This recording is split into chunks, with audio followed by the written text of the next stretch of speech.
Good evening, everybody, and welcome to this discussion seminar and on the topic of the Imam in the 21st century. And I will be chairing, which gives me an opportunity to speak for a little while on a topic which is quite dear to my own research interests. And then we'll be handing over to these two guys who are going to give us a much more insider, but also academic perspective. Then we'll open the floor up to a discussion, and we want to be finished by around 8 o'clock. So I'll try and get this so we get a good discussion going for maybe around about half an hour, if we can. The discussion of, certainly this discussion of imams, becomes a highly contentious one, not only for Muslim majority communities, but also for Muslim majority communities too. So it's not just something that's taking place in Britain or in Western Europe. And in fact, just recently I had an inquiry from some people who knew the work that I'd been doing over the years from Mongolia, saying that they also wanted to kind of, in a sense, they were also looking at this whole issue of their imams and the role that their imams played in Mongolian society. So it's something which actually is kind of interests the whole Islamic world, as well as, if you want, the non-Islamic world. But I would argue that to some degree, one of the challenges we face in this particular discussion, or any kind of academic work around this area in a Muslim minority community, is that the focus of attention on imam training and the role of the imam has become one of both politicization and securitization. Now, my argument has always been that regardless of, if you want, certain events that are more notorious, the role of the imam in the modern world would always be an issue for Muslim communities and other communities. So it was there, regardless of, if you want, security issues and political issues that go with it. Even so, if we go back, say, to Marshall writing in 2010, not talking about imams per se, but talking about Muslim faith schools, he said that Muslim faith schools were likely to find themselves at the forefront of government identification of schools as a tool for tackling extremist opinion and ideology. And that was stated in the 2008 Prevent strategy. Now, although the whole issue of Islamic schools is a wider issue, of course the training of imams, certainly in this country and in many Muslim countries, and particularly the Indian subcontinent, where many of the Muslims in Britain originate from, is done in Islamic faith institutions that are certainly a kind of school, the Darul. The Darul, not all students of the Darul go on to become imams. They also operate as normal functioning schools. But in the case of the Darul, certainly in this country, where there's probably somewhere between 30 and 40 of them in Britain, which is primarily concerned with the training of imams and the use of what is probably a 17th century religious curriculum formulated in India known as the Darzi Nizami, these debates have become intensely focused around, one, relevance, that is the relevance of the syllabus, and also pedagogy, the style of the syllabus. So two issues there. But coming to where I kind of entered the domain and other scholars entered the domain, in 2007, the Prime Minister, that was Tony Blair at that time, declared that imams should be trained in UK universities. As too many, he said, entered Britain with poor English and an insufficient grasp of this country's traditions. You have the journalist Shepherd, I think, writing for The Guardian in 2007, responding to that, had interviewed Ibrahim Mogra, an imam, a younger generation British imam, trained in a British Darul, and at that time an imam in Leicester, and chairman of the Interfaith Relations Committee of the Muslim Council of Britain at that time, had responded to that we are aware that we need UK-trained imams who can speak English and know what is happening on our streets. And it was interesting because a journalist rang me just a couple of days ago with regard to a programme which Radio 4 wants to put on concerning British imams. And one of the first questions she asked me, very interesting, was how many of them are still foreign? And how many of them are British. So this issue around, if you want, imams that were culturally integrated to British society became not just an issue for the Muslim community, but also an issue with regard to security issues. Somehow the British trained imam was seen as being more integrated, more culturally aware. I was to point out, I like putting my foot into it, in 2008, that in fact the British Prime Minister's suggestions was not practical, because British universities would not be able to provide what was a traditional Islamic authentication of the imam, which is the way in which the student qualifies through what is known as ijaza, and which is the passing on of tradition from imam to imam as a part of the qualification. No university professor could provide that, and therefore you had an impasse with regard to that situation. The other critique which came around this kind of these challenging issues around what I would call the professionalization of the imam arose from Yahya Burt, who even in the earliest 2006, so even before Tony Blair's comments, had noted that the demand to professionalize the imam in Britain was too often modelled upon the parish priest in the Church of England, in which the imam embodies, and this is used in his words, civic virtues, interfaith tolerance, professional, managerial and pastoral skills, and works as an agent of national integration.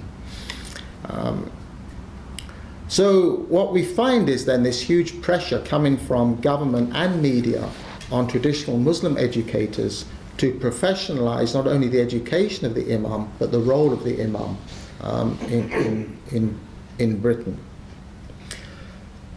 That was going to make researchers who were seeking collaborative partnerships, which was the stance I always took, even more problematic, because as soon as you entered the domain, you entered this heavily politicized discourse.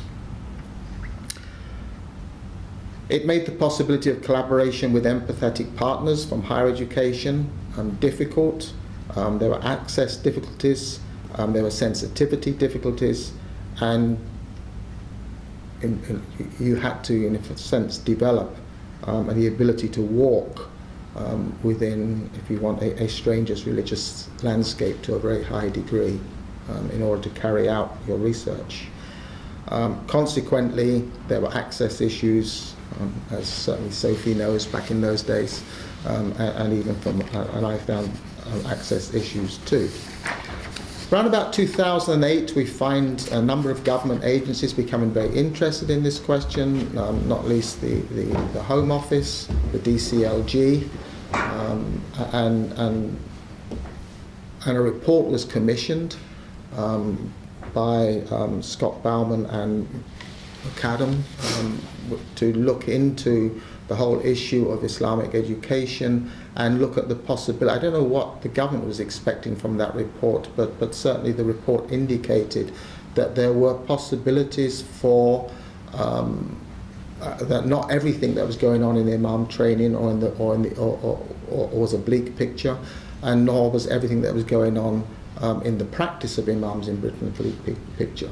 And it looked for collaborative partnerships, openings between higher education institutions and Muslim institutions for, in a sense, the development of the imam in this country in a way that the imams themselves, the young imams themselves, would want to develop themselves in order to be better qualified to serve their communities. So it's not all a bleak picture, but it still remains a highly problematic picture, and one which still is seen, I think, from a media perspective, in a sense, in a very stereotypical style, that the imams are not up to it, that they, at worst, they add to extremist discourse, and at best, they don't have the knowledge of the cultural terrain in which they're operating in order to prevent extremist discourse. And it seems to have got polarized into that kind of discourse, which then becomes difficult. It's interesting that both Bert Wright and even earlier in 2005 and myself in 2008 were to note that actually the criticisms were not only coming from outside, that there were criticisms coming from even within the circles where imams were trained. So you get Bert saying, mild criticism is voiced by the younger ulama who have wanted to move into new social roles and capacities like chaplaincy, interfaith, media, youth work, and even political lobbying more quickly than the established ulama. I noted that there was actually very little opposition to professionalizing the ulama amongst the graduates, and there was an expressed desire for learning programs that enabled the British imam to be more effective in carrying out his profession in a contemporary, multicultural, urban British environment. It also needs to be remembered, though, that although the primary purpose of the Darul Ulum is to create future generations of the ulama, only a small percentage of the students who exit the schools with the required qualification in religious sciences go on to become imams. So the issue is not necessarily about the training of the imam.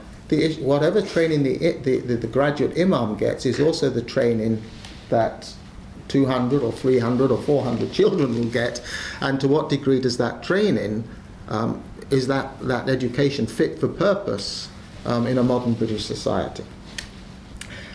Since that period, so if we go back to the 2002, 2007, 2008 period, I have noted that a number of articles on imams, imam training, the role of the imam, the fit for purposeness of the imam in Muslim minority communities have started to appear from other European nations. So for example, I myself have peer-reviewed articles that have come from France, Denmark, Germany, Spain, and Belgium. So the issue is becoming, if you want, even more and more an international one. And I said, then you also start to get interest from South Africa, India, Pakistan, and Mongolia, which might seem rather strange. But when I went into India and Pakistan, I was surprised to find that the contestation around the training of the imam and what changes can or cannot take place in the training of the imam and the role of the imam were just as intense there, and sometimes even more intense there than they are here. So that in a sense is kind of the background in brief to where our discussion is going to go. We have two gentlemen with us who have experience of that training. That's right, isn't it, both of you? So can comment from their own perspective. Salim studied the traditional Islamic sciences for 7 years and then went on to be awarded a scholarship to study a diploma in contextual Islamic studies and leadership at Cambridge Muslim College. During his year there, he studied 18 different academic and practical course modules, including world history, Western intellectual history, and world religions. He's delivered Friday sermons and circles frequently, and continues to be invited as the Muslim representative for engagements at the Cambridge Interfaith team. So both sides of the story, a Western education and an Islamic education. Haroon also completed his Darul Nizami studies and then completed the degree in economics and social studies at the University of Manchester before taking up employment at Ernst & Young. What is Ernst & Young? Chartered Accountants? Yes. Okay. PGCE in maths, so modern pedagogy is there, but also lectures at a Darul Ulum. So they're able to speak really from both sides of the picture and give us an insider's account of the Darul the role of the Imam, and the role of the Imam in minority societies. So we're over to you two. I think Professor Ron has talked about mostly of what I wanted to talk about, so I'm going to keep it very brief because I want to take on some questions. And I think it's an opportunity for you to ask more questions. The Darul Ulums, I mean, we've been working in Blackburn Darul Ulum, which we believe is a Darul Ulum that really wants to get to grip with the challenges that Muslims are facing, and not just Muslims, if I'm honest with you, with British society in general. So the leadership team, the people that are involved in the Darul Ulum really see the vision, given the demands that are being placed upon imams from within the Muslim community in terms of pastoral care, education, and all these other demands that are being placed upon imams, whilst there's also demands externally from outside the Muslim community, which Professor Ron has alluded towards. So they're under extreme kind of pressure, but the students, unfortunately, living in the real world, don't have any kind of appreciation of that, at least from our experience. So when I was there for 6-7 years, it was glorious 6-7 years, you know, in a secure 4 walls. But when you come out there, there's a huge challenge that the students need to be really getting to grips with. And so we realized that we really need to get involved, and this is some of the work that we're doing based on our experiences traveling around Britain and mixing with the rest of society. So we think the work that we're doing, and I'm going to try and keep this short as I can, is absolutely groundbreaking. We think it's essential. We think that the change can only come from within the Institute for some of the reasons that has been already been mentioned, and the change can have a huge impact, not just for Muslims, Muslim leaderships, but also for British society in general. I mean, just to give an example, I mean, we have imams who are trained in traditional sciences, who know the traditional heritage and the canon of heritage and tradition that we have, but at the same time understand modern philosophy and so forth as well, and also understand the challenges that Muslims and non-Muslims are facing, and kind of deal with some of the common concerns. So just something like the NHS, as an example, you know, getting involved with the NHS, getting Muslims involved with the NHS in education and so forth as well.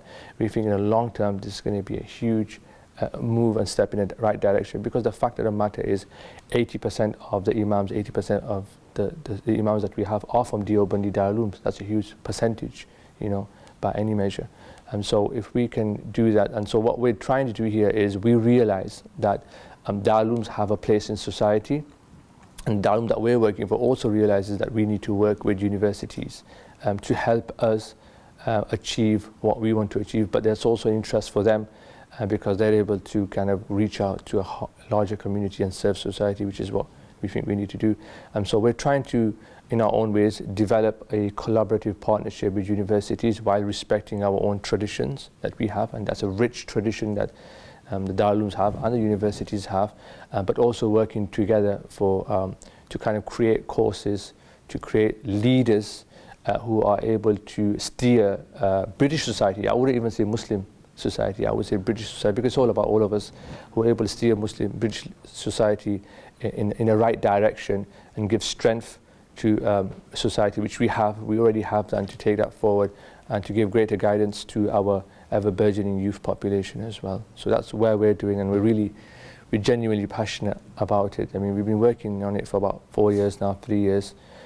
Most of it has been kind of on our own backs, and we've already started to see the early kind of movements that are taking place in this work, and we hope this will take us even further. So that's what I just wanted to share with you there briefly.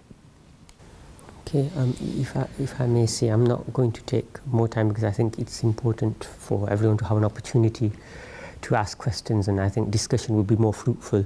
So I'll be very brief. What I would like to add is the course that we deliver. What we've done over the past few years is developed a relationship through organisation known as Association of Muslim Schools, who work with the Middlesex University to provide accreditation for a course which is additional to the Dars-e Nizami, which Professor Ron touched upon earlier. So you've got the Dars-e-Nizami course of 6 years, so which the traditional Islamic sciences are taught, so Arabic and the Quran, the Hadith, the prophetic traditions, the jurisprudence, the fiqh, and some of the other sciences, the traditional Islamic sciences. So you've got that on one hand, but also you can, students can elect and choose to study additional modules which are accredited by Middlesex University, and include Islamic history, Islamic education, Sharia and its application to family life, the study of Quran and Hadith, particularly focusing on Orientalism, and looking at the tradition of mysticism or tasawwuf within Islam. So there's a number of modules that are accredited by a mainstream university, which can also be taken by students whilst they're there in the university. So that's the way we're trying to find a way of complementing the traditional Islamic side with a mainstream Western academic education. So students potentially can come out with credits for the first 2 years of a degree program at the end of it if they choose to take this opportunity. So I'll finish on that note and open up for any questions that you may have. Okay, thank you both for that. I wondered if I could kick off before we kind of open it up to the floor. One of the challenges I found when I started to engage in kind of conversations with certainly some of the older senior ulama in the Deobandi tradition was a very strong sense that the Dars-e-Nizami curriculum was a sacred terrain. It wasn't just an issue of secular kind of education which you can kind of update or bring in the latest theories of education or whatever. It had become, I would say, over the period of time that it certainly existed in the Deobandi tradition, it's become highly sacralized. And I wonder to what degree that becomes a difficulty for you in any kind of attempts that you make in a way to negotiate changes in the curriculum or reform of the curriculum. In terms of the Dars-e-Nizami, there is a tendency to preserve the Dars-e-Nizami. That by all means exists, and it would be difficult to deny that. Having said that, if we look at the history of the Dars-e-Nizami, it has changed, and therefore if we look at even different institutions within the country, the Dars-e-Nizami looks different in every institution. That suggests in and of itself that there is some degree of change that does take place. And if we take the example of Blackburn Darul Ulum, even over the past few years, we have one particular individual within the Darul Ulum besides ourselves who is looking at improving the Dars-e-Nizami. So the change does take place. However, there's the importance is attached upon shura or upon consultation in order that the change that takes place for the better and for the long-term good. So I think the debate and discussion is important for that change to take place to ensure that whatever change comes is going to be for the better. I'll just add, just kind of on our experience in Darul Ulum as well. I mean, there are changes taking place very visibly, at least from our perspective. So just to give an example, we've had a graduate who's a friend of ours who's kind of revamped certain aspects, certain subjects, modules, and actually translated them or changed them from Urdu, which is a language that's commonly been used in Darul Ulum, to English. So students are able to kind of grasp the kind of text a bit more easier and kind of be able to relate that. So there are changes taking place. A lot of the examination procedure has been passed over to the younger students who kind of take responsibility, who actually write the exam paper now. So it's done independently from the teachers, whereas traditionally the teachers would set the exam. But now in our case anyway, the younger students are actually given a responsibility for setting the questions themselves, totally independent from the teacher. So there are these changes taking place at different levels, and it will take time. And there are certain texts that probably won't be changing much, but some other texts will will have room for maneuver, and that will take time. That's just the nature of Darul Ulums, I think. I've got a number of questions. Okay. If I start backwards, when does something, I mean, I looked at your syllabus in Blackburn and there's quite a lot of changes, especially in the first few years. When does something actually stop being Dars Nizami? That's a very good question. Because if you were to send your syllabus to India, they won't recognize it. So is the whole idea of Dars Nizami just a romantic concept of affiliation? If I may, I think Maulana Harun's alluded to it earlier.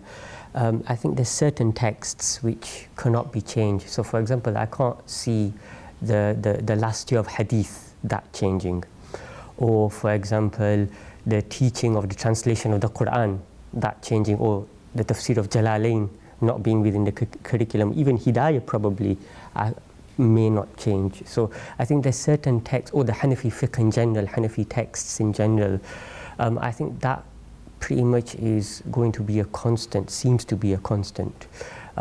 Other texts, I think there's room for chopping and changing. I actually believe that the fact that we have, even in England, we have different variants of the Dars-e-Nizami is actually a good thing, because it shows that it's actually proof in of itself that it is open to change. Because if we just had one type of Dars-e-Nizami which everyone runs, then that just shows that it's quite rigid. But the fact that even in Leicester or other places you go, you'd find there's different variants and they're continually being adapted from within the tradition as well. So I alluded to the one in Blackburn as an example of a student himself being given responsibility. So I think there is the desire to kind of adapt and change the Dars-e-Nizami. But the question about what stops being a Dars-e-Nizami is quite an interesting question. But again, this adaptation, I mean, what is it based on? Is it based on surveying what the Muslim needs are, or is it just, I don't know, simplifying those classical texts? I mean, is there any research, does any research go into how you adapt or how you change the Dars-e-Nizami? Sure. Okay. In terms of, I don't have any research as such, but anecdotally. People who make the adaptations, yes, do they go and survey and research what needs changing, or how is that done? How does one decide that it needs to be changed? That's an important question. How does the need for change be felt by the organization? I think it's about looking at the Dars and taking feedback from the students and the teachers and seeing what kinds of difficulties people are facing with the text. Like, as we know, having studied in the institution, certain texts can be quite difficult to study and quite dense. So, and if that's the first text that students are taught, then it can make it very difficult for them to understand. So part of it is tasheel, is about providing texts which are simplify what you're referring to. So a lot of that work, especially which one of our colleagues is doing in the Darul Ulum, is around simplification or making it more easier for the students to understand the subject at hand. The work we're doing to complement that is around the context. How can we expose the students to the context so that when they go out there in the world, it makes it easier for them to relate to everyday issues and everyday people. Can I just put my final question forward? It's to you, Ron. Where would you situate the Siddiqui report in all these things that you mentioned when you were contextualizing the whole politicization and secularization? The Siddiqui report around the study of Islam in UK universities? Well, the Siddiqui report wasn't as such around the issue of imams and imam training. I think the Siddiqui report raised a number of issues around what, in a sense, was being taught and represented in a British context. I mean, I think the main thing there was, in a sense, that certainly when Tony Blair left or bequeathed a certain amount of public money, I forgot what the sum was now, to further the development of Islamic studies, the first question that actually arose out of that was exactly what was Islamic studies, because there was nothing in this country that was called per se Islamic studies. There was Middle Eastern studies, there was South Asian regional studies, there was theology and religious studies departments, but there was nothing per se that was called Islamic studies in Britain, which raised, so it then raised a whole question around who got the money. If it was for Islamic studies, where should it go? And there was a number of us who also raised the issue of Muslim studies, which we thought was a significant voice in the whole thing, but which wasn't really being. So it kind of, I think the question then was what actually was the terrain that we were talking about and who represented that terrain. And so I think that's where the Siddiqui report was more, and it raised some very, very sort of interesting debates. I was there for those debates around, if you want, the borders of studying Islam, Muslims in a British context, and the focus of that. I think it feeds in a sense of what is the role of a traditional Western university in its teaching of Islam, because traditionally, in a sense, in a kind of what you might call an Orientalist paradigm, with a kind of a hermeneutical focus, I don't think those kind of scholars would ever have considered that the issue of engaging with Muslims. But I think for those of us who, in a sense, have studied communities over the last 20 or 25 years, I've come from a very different tack, in which we kind of came to, some of us certainly came to a realization that you couldn't study people and stay distant and outside of it. And therefore there had to be some kind of engagement with those communities. And in that context, one could then consider the issue as a part of that could one of the ways in which you engaged with the communities that you studied might be partnerships with traditional Muslim educators. So you got, and I think that shouldn't just be one way. I'm a firm believer that in that we can learn from each other. I think there are some things which traditional Muslim educators can teach university educators, and there are some things which university educators can teach traditional Muslim educators. I don't believe this is a one-way kind of we've got to pump the good stuff into these Muslims who don't know how to do it. You know, so we've got to be very wary of that kind of a discourse. Thank you. Can I just ask here then? I got that hand there. One of the things that you said was Hanafi fiqh, and you said you didn't see that being something which was changed. And one of the things that I've kind of felt, I know at this point in time the Darul Ulums that we have in Britain, because they come out predominantly the Deobandi tradition and some Barelvi institutions, are of South Asian origin, and therefore Hanafi fiqh was always the predominant. But we're not just a multicultural Britain, we're a multicultural Muslim Britain too, and increasingly so, with more and more Muslim communities that are not Hanafi. And I wondered whether you kind of feel that perhaps that Hanafi fiqh is negotiable in order to reach out to to a wider Muslim population than just the South Asian one. I think I should qualify what I've just said earlier.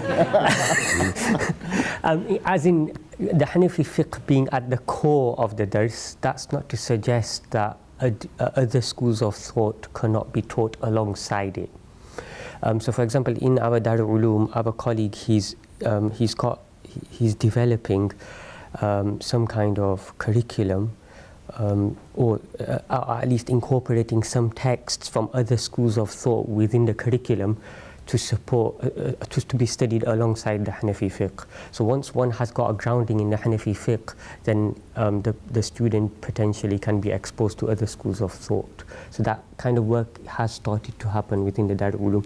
But what I was referring to earlier really is the Hanafi fiqh being at the core because of predominantly British Muslims being associated with the Hanafi school of thought, and originating from the Indian subcontinent. Therefore, I can't see that changing as in being at the core. Nonetheless, other schools of thought can be taught, but probably not to the same degree. Can I just add something to that? If that's okay. When we sometimes see this trend, what sometimes happens is that because there's so much focus on the Hanafi fiqh, when the student graduates from these Darul Ulum and they go into the wider world, and they've been learning issues related to how many buckets of water you need to take out when a rat falls in the well, and going into kind of really pedantic, so what about the rope, what about the nature of the rope, is it made, if it's made out of nylon, if it's made out of this, then what do you do? So really pedantic stuff. And one of the things that we feel is that when a student goes out and suddenly goes into an Arab mosque and there's people from different school of thought or Salafi, and they ask sometimes simple questions, they can't answer it because they've never come across it or they've not studied it in depth. So sometimes there is this kind of a dissonance that they're highly sophisticated in one school of thought, but in the other, they can't answer it. Or a young British Muslim who's quite used to turning on his water from the tap in the which comes back to the issue of relevance, doesn't it? Yeah. Well, I mean, sorry, from thank you for being here. It kind of goes on from the question you picked up on, Ron, which was about the kind of South Asian Hanafi sort of dimension to the Darul Ulum. I wonder, to what extent are there starting to be students from a non-South Asian background, so if at all? And is there any effort as well to consciously think, well, are there British Muslims who are South Asian in background who might be interested in the Darul Ulums, in the education kind of we offer, and are there any moves to kind of accommodate this? I definitely think Darulums do take on, the ones we're involved with do take on students from outside the South Asian background, if you like. In terms of accommodating for people who are British Muslims, this is open to debate, but I actually think it's up to the younger generation who are coming through to kind of think about this more than the Darulums at the moment. So that people like ourselves who are coming through, we're already thinking about that. We're thinking about, well, how can we create an institute which takes in people from a broader range of backgrounds, so men, women, people from different backgrounds, people who just want to study Islam kind of after work and things like that. So we're already doing that.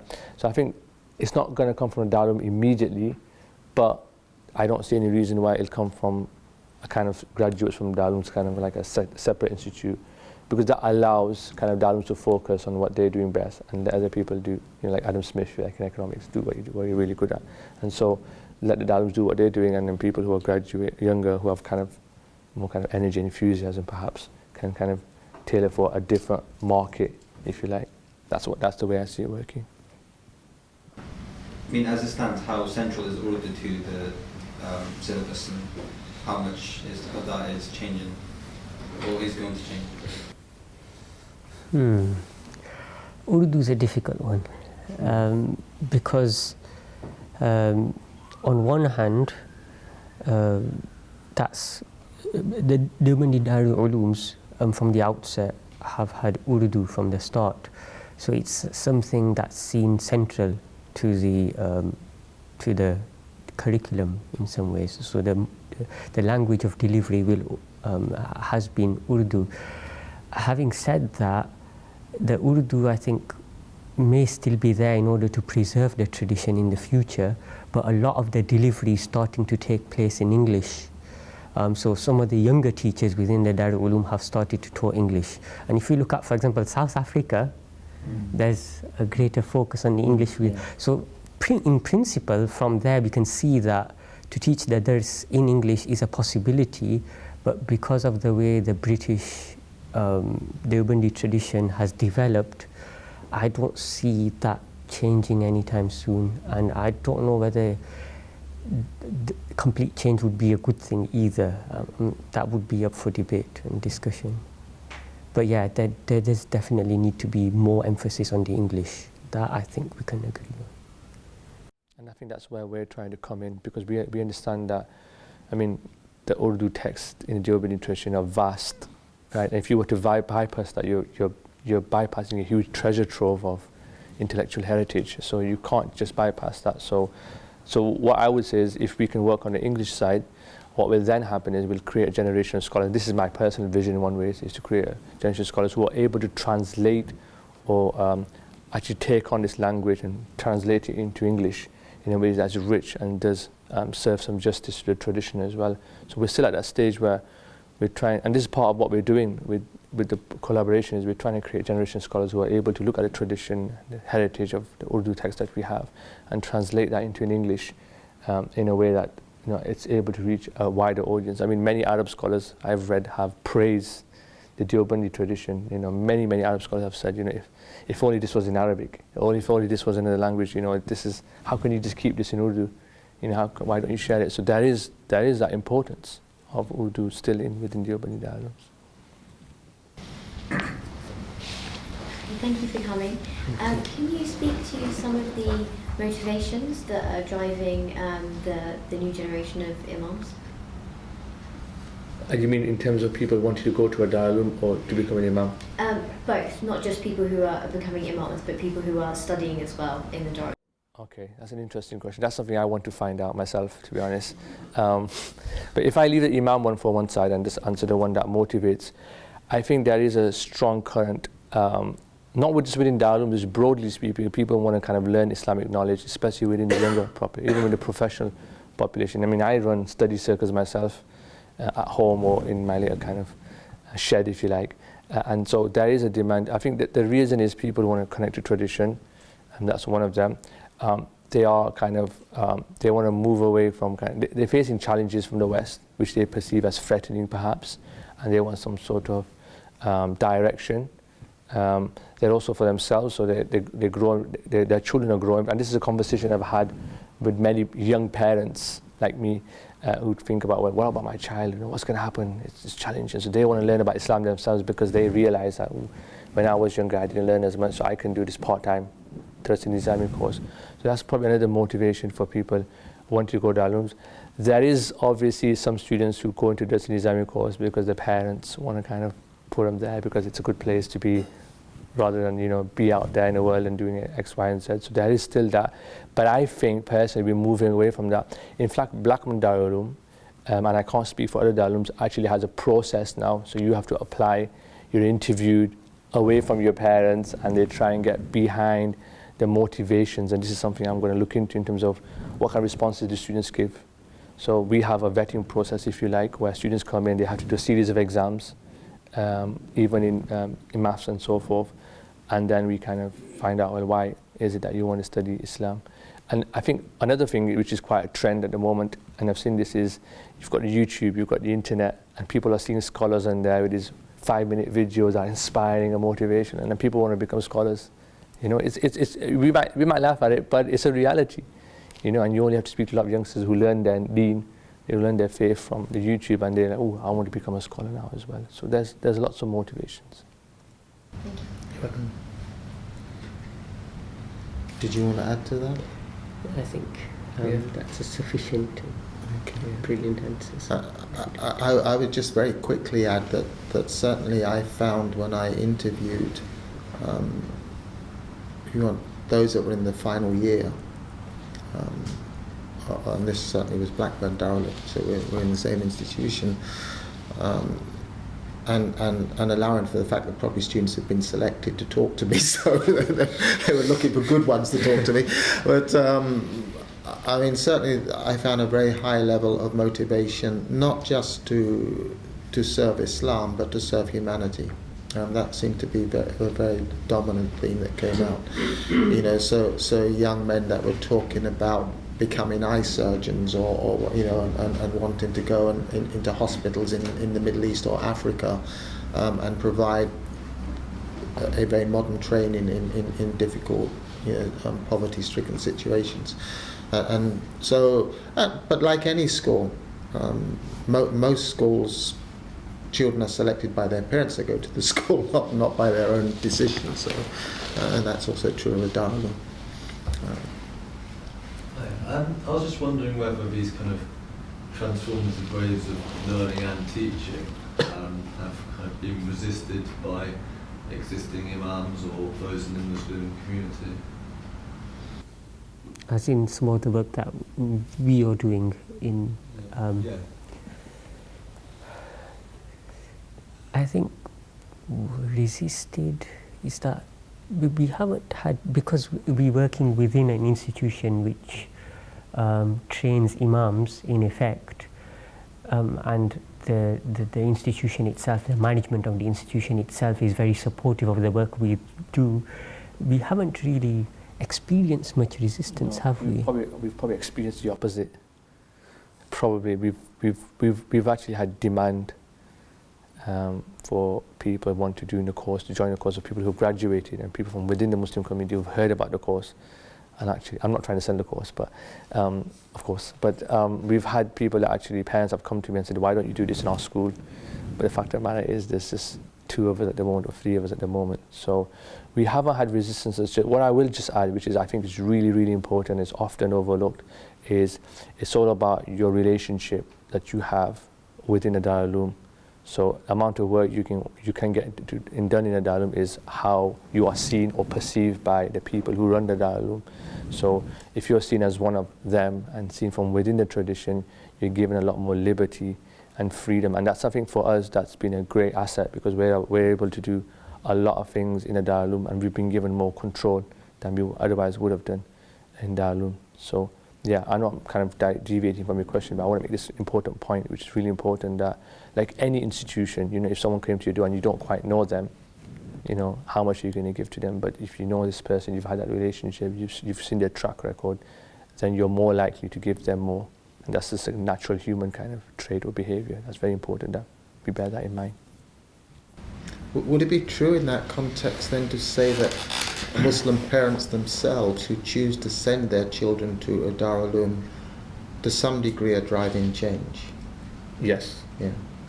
Because they want the secure environment, Mm-hmm.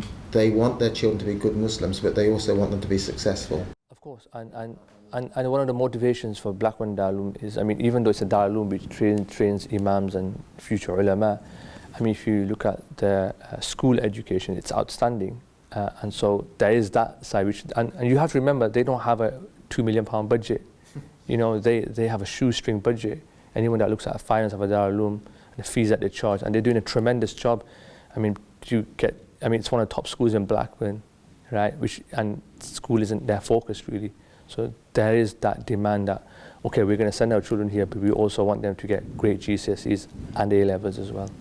So there is that drive. Can I just come in on this point though, because you've touched on the nub of the question that is the focus for this conversation about the relationship between Darul Ulum and higher education. And if Muslim parents are choosing to send their children to the Darul Ulum because it's a secure Islamic environment and they'll be safe, are they really ready to commit to the idea of their children learning about Islam in a university setting where there won't be the same protection? And parents ultimately are the people who are paying the fees.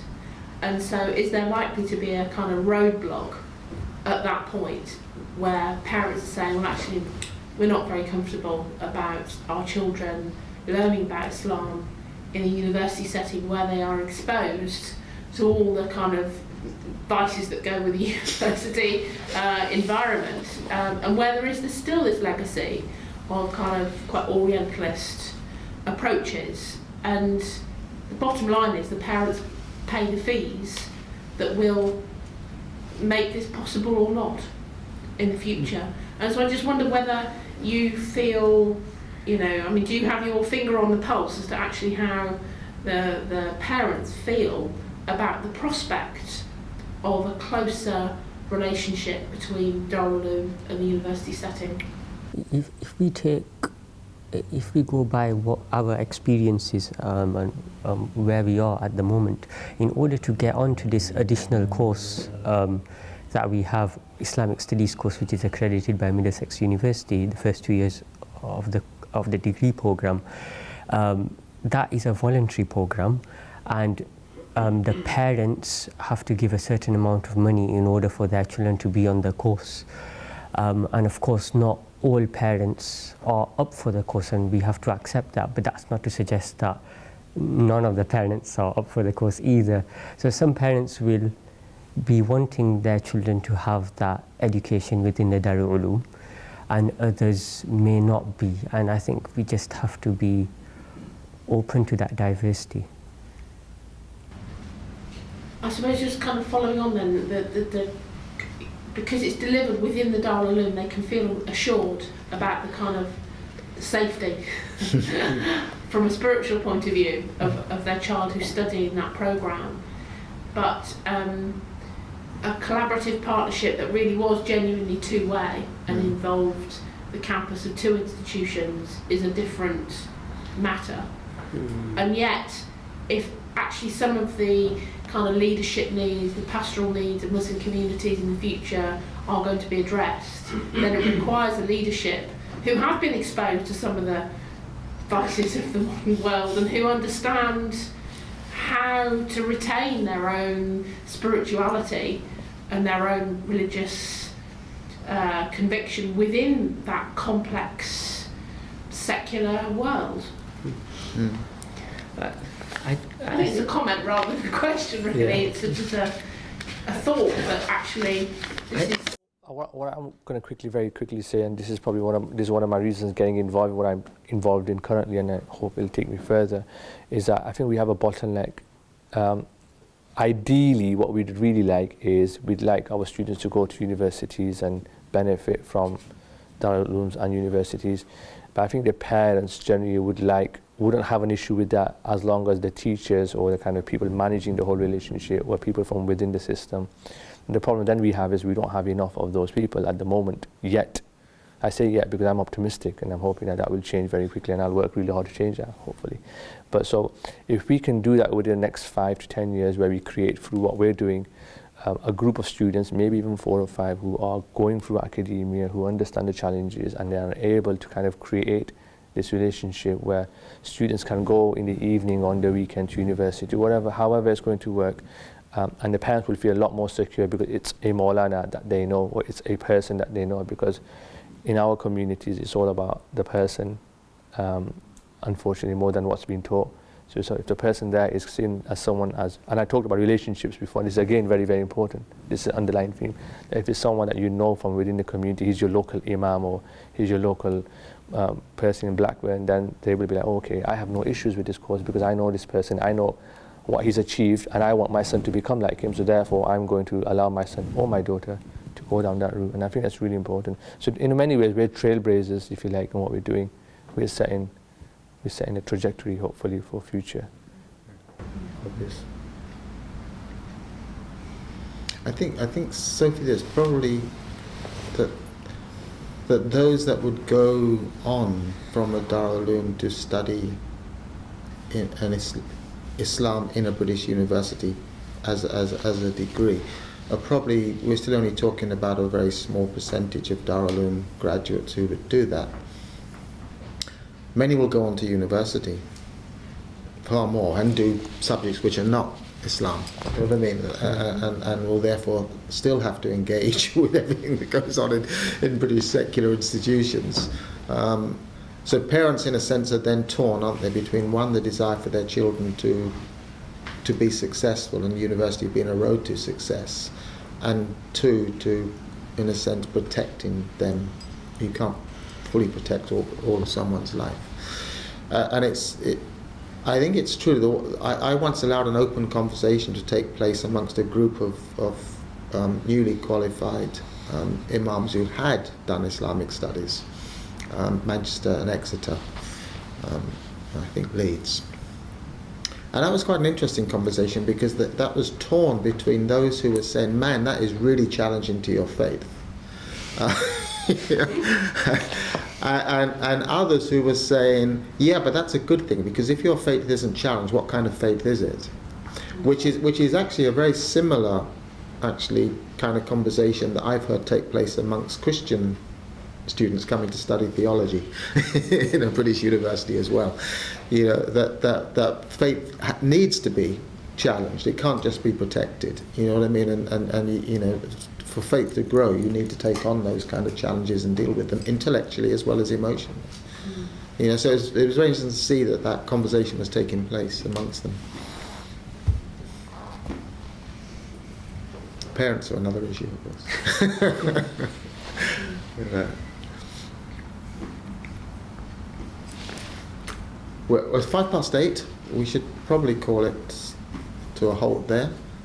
So thank you so much for some good questions coming out to provoke the discussion, and thank you two for coming along and giving us that experience of what is taking place in the Blackburn Darul, which to some degree is representative of the kind of challenges that are being faced in all of the Darul. Thank you. Thank you.